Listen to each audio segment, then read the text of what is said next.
Welcome back, pre-calculus. We're identifying and graphing conic sections. On number one, first thing we want to do is figure out what kind of conic. So for our discriminant, we've got 0 squared minus 4 times a times c. So times 4 times 49. Negative 16 times 49 would be negative 784. Since it's less than 0, what do we want to do? We want to see, is A equal to C? It most certainly is not. So when we're less than 0, we're not equal to each other. We're talking about, an ellipse. And we said the discriminant was negative 784. All right. For our next step, we're going to put this guy into standard form, and then we're going to graph it. So putting it into standard form, I've got 4x squared minus 8x. And I'm going to put the y's together, plus 49y squared, plus 196y. Move that negative 4 to the other side.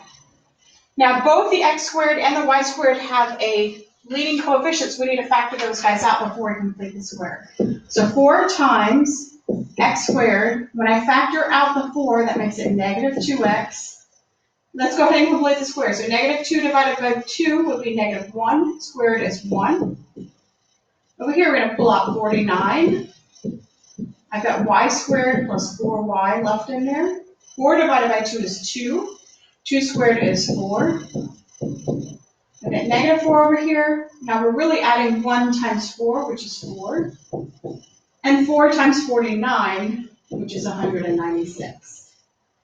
So this guy becomes 4 times x minus 1 squared plus 49 times y plus 2 squared. Over here, negative 4 and 4 cancel each other out, and I've got 196. We're talking about ellipse, so what do we need to have there on that right-hand side? 1, right? So we're going to divide by 196 for all of our terms. I'm completely out of room. So I'm going to say that's equal to, I'm going to write it really small, x minus 1 squared. 4 goes into 196 49 times. Not 496 with zeros, 49 times.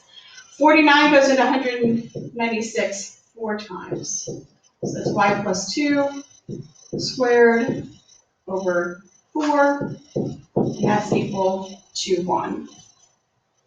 All right, so we know we've got an ellipse. It's centered at 1, negative 2. So 1, negative 2 would be right here. From there, on the x-axis, we're going to go the square root of 7 left and right. Sorry, square root of 49 left and right, which is 7. So 1, 2, 3, 4, 5, 6, 7. So right here is one endpoint. And 1, 2, 3, 4, 5, 6, 7. That's my other endpoint of my major axis. For my minor axis, it's the square root of 4, which is 2. So up 2 from the center, down 2 from the center, and then we'll try not to draw a complete football and more of an oval. All right, excellent. Number 2, what do you notice? I see there's only a y squared, there's no x squared. So I know already it's a parabola. But let's go ahead and find our discriminant. It's 0 squared minus 4, there's no x, plus 1 for my y. My discriminant's going to be 0. So we're going to put this in standard form. I've got y squared minus 6y. I'm going to leave room to complete the square. Move this 4x over to the other side, becomes 4x. Negative 19 pushed to the other side becomes positive 19. Now completing the square, half of negative 6 is 3. 3 squared would be 9. If I add 9 to this side, I have to add 9 to this side. So I've got y minus 3 squared is equal to 4x. 19 plus 9 would be 28. All right, in order to find that vertex, though, we're going to factor out the 4. We get x plus 7. So my vertex is going to be at negative 7, positive 3. So we're going to go 1, 2, 3, 4, 5, 6, 7, and up 3, and we're going to get right there. There's our vertex. All right, and then we know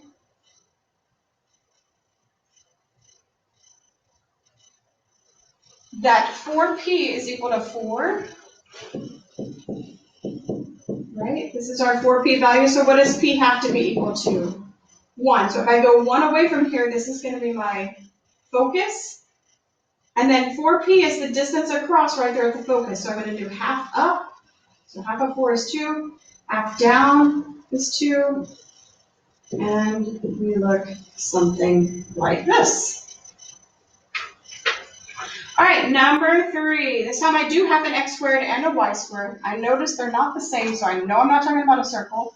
Let's see, we've got 0 squared minus 4 times 9 times negative 1. So negative 4 times negative 1 makes it 4 times 9 is going to be 36. And if it's bigger than 0, we're talking about a hyperbola. All right, we want to complete the square. We've got 9x squared. I'm going to go ahead and factor that out. So you're going to have to bear with me. There's not a lot of room, so I'm going to go ahead and factor it out. I've got 9x squared plus 72x. If I pull out the 9, I've got 9 times x squared plus 8x, because 9 times 8 is 72. Leave room to complete the square. And then I got minus y squared. Be careful, when you factor out that negative sign, that turns this into a positive 4y. Lots of people missed the change of sign here. And then shoving that 131 to the other side makes it negative 1 again. So again, make sure that this sign is correct whenever you pull out a negative sign. This is negative y squared, check. Negative 4y, check. You're going to have to change the sign if you pull out a negative. All right, let's go ahead and complete the square. Half of 8 is 4. 4 times 9 is 36. Sorry. Half of 8 is 4.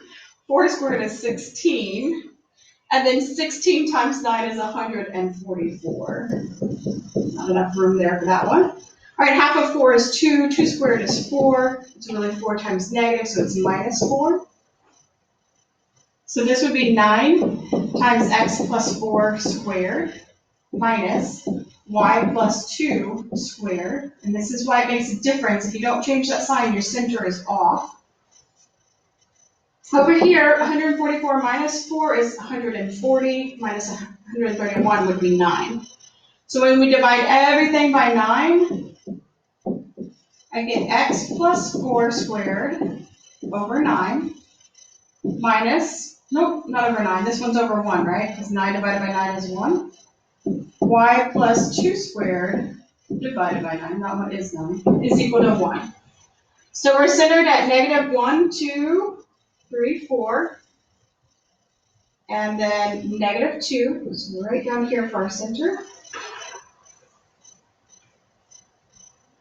All right, for our x values, we're going to go left and right 1. So since x came first, it's so hard to do these dots on this board. We're going to go 1 left and 1 right. Since x came first, we're opening up horizontally. So those are our vertices. For our y's, we're going to take the square root of 9, which means we're going to go up 3 and down 3.